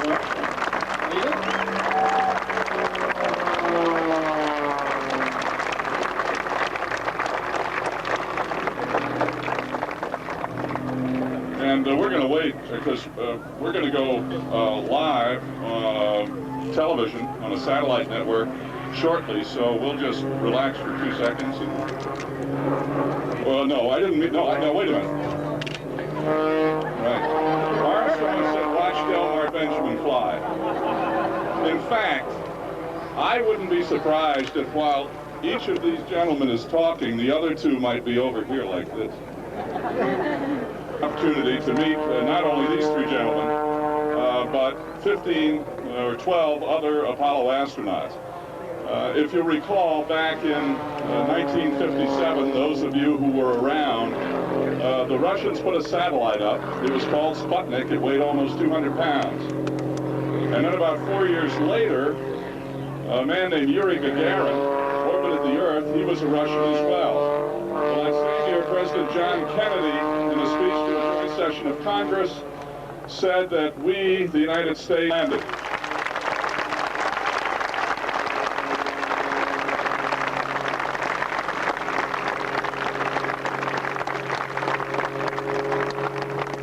These are extraordinary aviators, extraordinary men, and brought to their challenge a great deal more than, of course, the ability to fly airplanes and then space capsules. Mike, first, going back to 1961, to what extent was the Apollo program and the other missions, Mercury and Gemini, to what extent were they scientific? To what extent was that a political decision that we should go to the moon? I think it was a combination of factors, David. Clearly, the Mercury was too small to do much more than carry just one person, so there wasn't a lot of room for doing scientific experiments. Talk about the progression, would you please? What had to happen? You didn't just go get in that machine and go to the moon in 1969. What? Thank you. Well, I just want to make sure you're listening, and I need help. Talk about the progression, would you? What had to happen during that 8 or 9 year period before you guys could actually go to the moon? Well, the original spacecraft, first manned spacecraft, of course, here in the United States, Project Mercury, was in fact, in many ways, a reaction to the successes of the Soviets. You'll remember that they called the Mercury spacecraft a capsule. That probably was a good name in that time, because it could maneuver in orbit, it couldn't navigate on its own, it could change its attitude. It's very limited in what it can do. So the occupant was in many ways along for the ride. Then President Kennedy announced the goal of a landing on and return from the moon, and they named it a Project Apollo. But it was going to be quite a while before he gave us till the end of the decade. That was about 8 or 9 years. So Apollo 7, 8, 9, and 10 that preceded you had very specific tasks, major tasks that had to be performed before you could actually go to the moon and land on the moon. What were the specific tasks, including the Saturn V? Well, the development of the Saturn V was a little bit independent of the spacecraft. We had 2 early missions of the Saturn V that were launched unmanned, and attached to the spacecraft, we had the mission of bringing the spacecraft in at speeds like we would be coming back from the moon. And we had 2 different ways of maximum heat and maximum heat rate.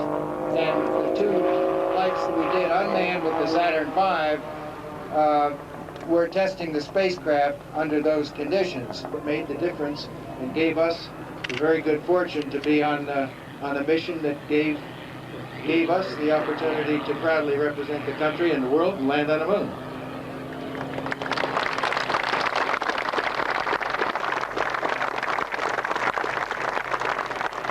It sounds like you're saying that it could have been any number of you who could have been that Apollo 11 crew. Is that correct, Michael? Oh, sure.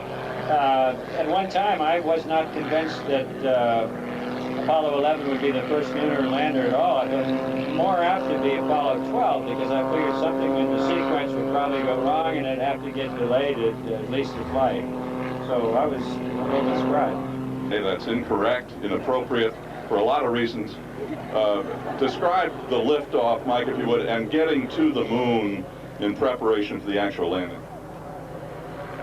Well, the Saturn V, as I think you know, is a gigantic thing. It's a rocket that's taller than a football field, and huge motors, lots of flame and fire, very, very powerful, most powerful rocket I think built ever. But it also is heavy, so when it lifts off, it starts kind of slowly, and then it builds up a head of steam as it goes. When you first leave, it jiggles back and forth. It's like a very nervous driver driving a wide car down a narrow alley, kind of, and forth sideways, and there's a lot of noise, and people are counting on the radio to make you more nervous than you normally would be, and off you go. In about 11 minutes or so, you're in Earth orbit, and then things quiet down. You get out of your seats, you run around like crazy and check all your equipment, and when everything looks good and you're sure that the machinery is working, well, then you light the motor again and reach escape velocities. You have to break the bond of Earth's gravity and get going fast enough to swing you out in a trajectory that'll miss the moon, you hope miss. The aiming for the moon, which is couple days away, is sort of like shooting skeet or something. There's the moon, so you don't aim there, you aim over there where it's going to be a couple of days from now, and you hope that you just barely miss, which we did by 60 miles or so. Then we were in orbit, and then these guys... Are you about the fact that they went down and you didn't? You know, I can't tell the truth about that because no one believed me, but I was just very happy to be where I was, to have the seat that I had. At that time, I think there were, I don't know, 30-some people in the astronaut office that were all clawing and scratching to get to be on the first crew, I kind of felt, and there I was on it. Admittedly not with the best seat of the three, but the seat I had then and now suited me just fine. Neil,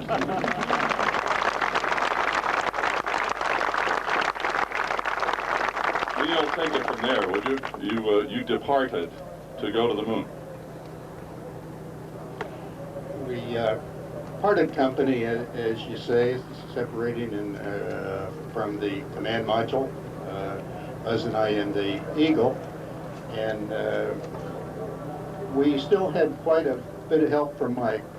His job was to give us our pre-flight inspection, and because we couldn't do a walk around very easily there, and so we did the next best thing, which is fly close formation with Mike and do a little ballet dance turn to allow him to inspect every part of the spacecraft before we ignited our rocket and started our descent trajectory, which is rather a complex series of rocket burns to get us in the proper position to get to the final descent. And they did it upside down. Seemed right at the time. Here at this show, you know, upside down seems just as natural as right side up. We had a bit of time to check out our own systems, but we had an inertial navigator similar to the inertial navigation systems on some high-priced airplanes. It was a three-dimensional version of that, and as time went by, the errors would build up, so we didn't want our preparation time to take too long and let those errors become quite excessive, or we might have a new crater on the moon and named after us. So,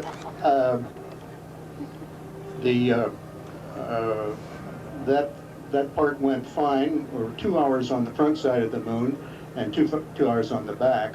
And 2 hours on the back is, excuse me, 1 hour on the front, 1 hour on the back. The 1 hour on the back is pretty nice because you don't have to be talking to mission control all the time, looking over your shoulder. And that was a kind of an enjoyable, quiet period. Then we started our final descent, and I think in many ways that was the most complex part of the flight from our standpoint. Now, there were other complicated parts of the flight, but they had been demonstrated by other crews on previous flights.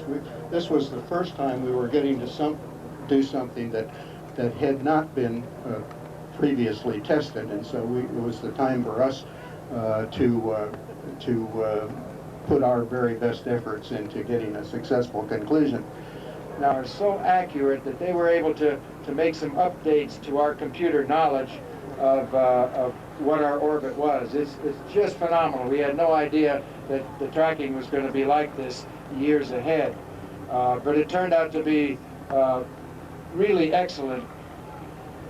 The ground had a little trouble hearing us, so as a matter of fact, the final go for the initial power descent was sort of relayed through Mike because the communications was a little bit scratchy, to say the least.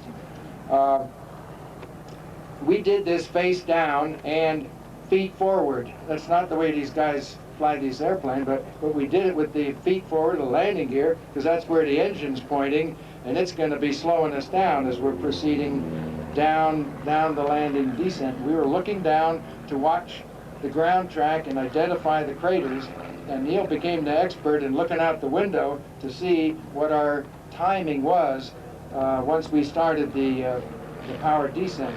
And it's an 11-minute trajectory burn.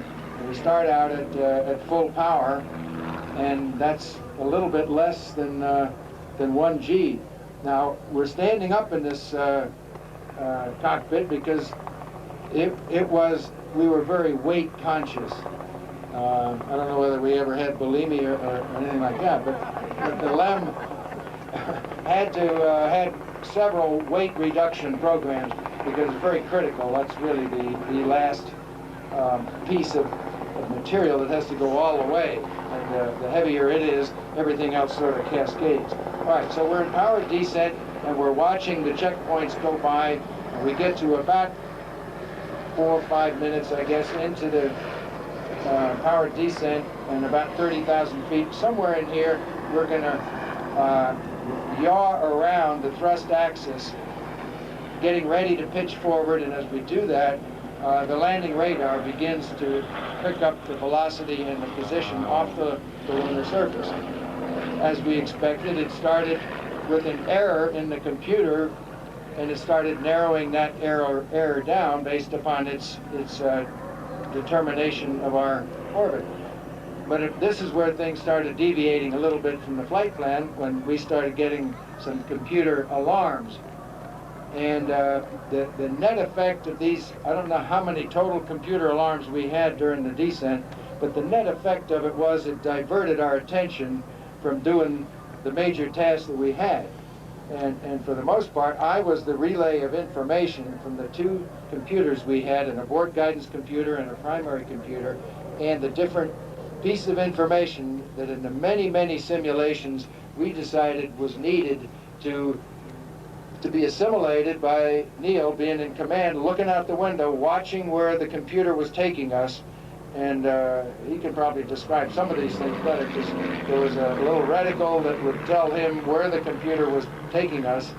And it was well determined by everybody associated with the Apollo mission that at about 500 feet, we were going to take over control and steer it onto the final descent. Back to these computer alarms. When they first started coming, okay, fortunately some real smart guys on the ground understood what the computer alarms were, and they assured us that it was okay to press on. So that's what we did. And I'll leave us about 500 feet above the surface and get us to that point. Neil, get us down, for goodness sake. You got us that far. Get us. Well, we planned to have something like a minute and a half to 2 minutes of fuel when we got to the hover position to find a suitable landing area. We didn't land. The autopilot's capable of landing, but we didn't allow it to do that because it didn't know where the craters were, and we thought it had a reasonable chance of overturning if we just let it go where it wanted to go. So all the flights flew the final approach to a landing manually, and it flies pretty much like a helicopter. And it has the rate of descent command, which is very nice, which means it would hold rate of descent and had an automatic throttle that would modulate that so that you got a nice smooth trajectory, and it was a very nice flying machine. So as you all know, it worked out all right. We got it down fine. We did have one problem. We were lost. Not that it mattered all that much. I guess it wasn't much of a welcoming party anyway. But it was, we were about 4 miles west of where we had intended to land. Part of that was due to the problems that Buzz described. Part of it was due to the fact that we didn't have quite the right lunar gravity module, which was corrected on the subsequent flight. Apollo 12 then was able to land immediately beside a previous Surveyor spacecraft and walk over to it, and that had been there for a couple of years and inspect it. So it was a great experience. Mike.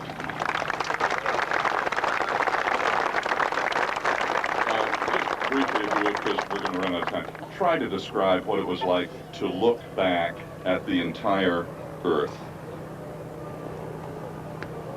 What Earth? The first problem is you can't find it necessarily. I mean, you might look out your window, and instead of being there, it's down behind you, underneath somewhere. So first startling thing is you look out your window and you don't see anything at all. You have to turn and twist and maneuver around until finally you can see the Earth. And when you do see it, it's incredibly small. If you hold your you got an average arm and an average thumb and an average thumbnail. If you hold your arm out in front of you, that's about how big the Earth appears from the moon, about the size of your thumbnail.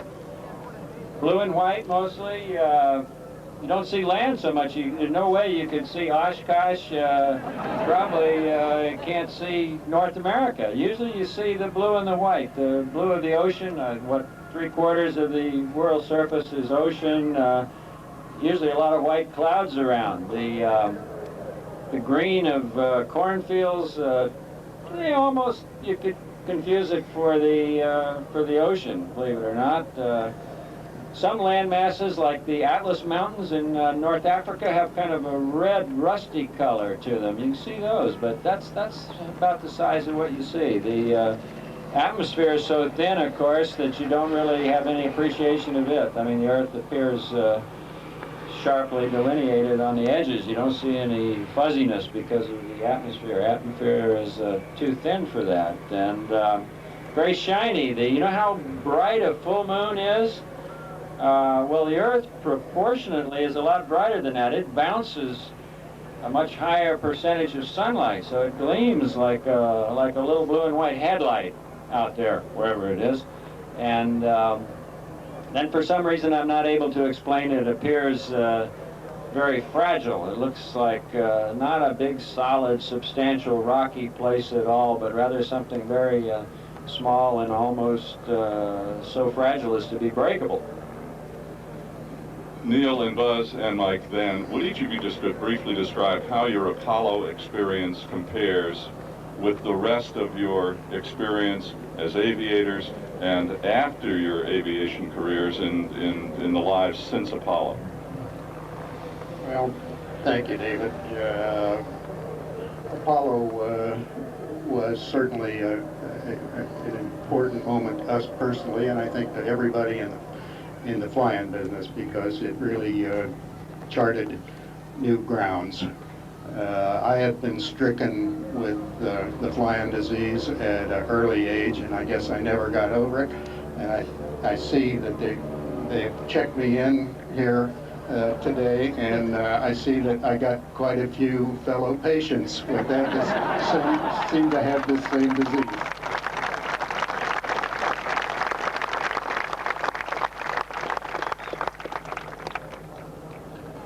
This is the airplane that I had my first flight in. It's a Lockheed Vega at about the age 2, and it's got an eagle painted on it, and had nothing to do with our calling the lunar module Eagle.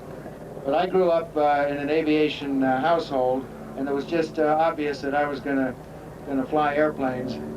And I continued pursuing that by going to military academy and being involved in the latter phases of the Korean War. And I'll tell you, combat is a hell of a lot scarier than anything that we had to face, because there's loneliness and there's uncertainty, and we didn't have loneliness and we didn't have uncertainty. We trained so well for what we were doing. And I got bit by the space program, I guess while I was going to MIT getting a doctor's degree instead of being a test pilot like these guys. So I brought a slightly different background into the space program, a little bit more education, a little bit more thoughts about mission planning.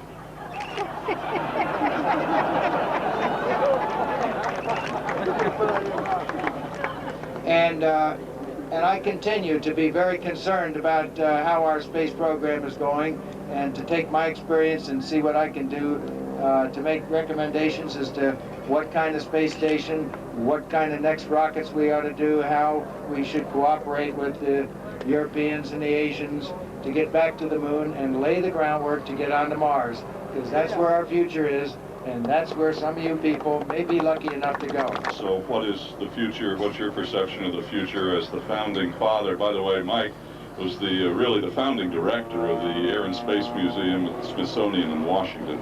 So how does this experience compare, and where are we going?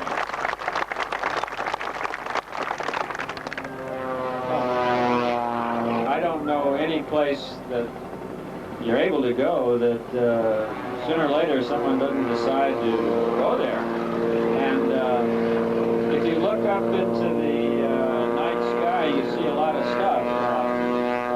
Most of it's too far away for us to go to. We're limited by Mr. Albert Einstein's 55-mile-an-hour speed limit out there. And therefore, we're limited to our own solar system. If you look at our own solar system, then Mars really stands out as being the most interesting and the most accessible next step to all those things. And I hope I'm around to hear it.